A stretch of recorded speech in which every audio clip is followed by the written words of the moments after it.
High বন্ধুরা, good morning, Radhe Radhe. গতকাল তো দোল পূর্ণিমা গেছিলো, খুব ব্যস্ত ছিলাম গো, ওই জন্য ভিডিওটা আপলোড করতে পারিনি, তাই আজকে করে দিলাম। তো এই যে পুজোর আয়োজন করে নিয়েছি, পুজো সেরে নিয়ে ননীসোনার সাথে আমি প্রথমে রং খেলে নিলাম। কি মিষ্টি লাগছে না আমার ননীসোনার মুখটা, বলো কিন্তু তোমরা।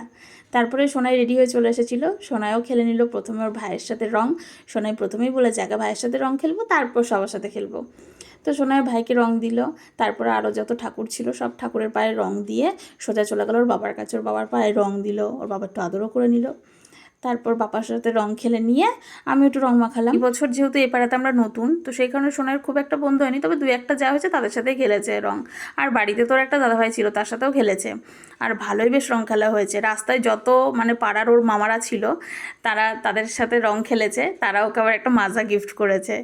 তো সব মিলিয়ে সোনার রং খেলাটা ভালোই গেছে এই বছর।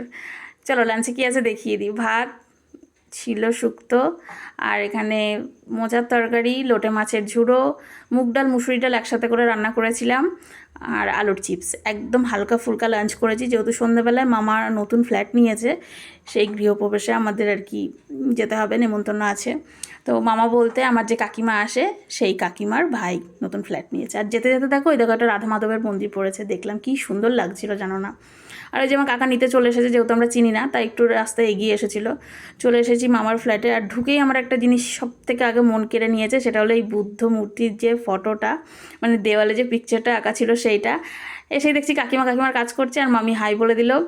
আর এই ঘরটায় মামিদের গৃহপ্রবেশের পুজো হয়েছিল।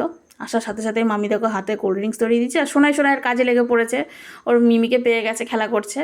রাতে ডিনারে ছিল লুচি, ছোলার ডাল, মিষ্টি, আরও কী ছিল জানো। এই দিয়ে রাতে ডিনার সেরেছি। তারপরে এই যে অনেক রাত হয়ে গেছে, বাড়ি তো ফিরতে হবে, তাই টাটা বলে দিয়ে বাড়ি ফিরলাম। প্রায় রাত 12টা বাজে। চলো এবার ঘুমাই, টাটা।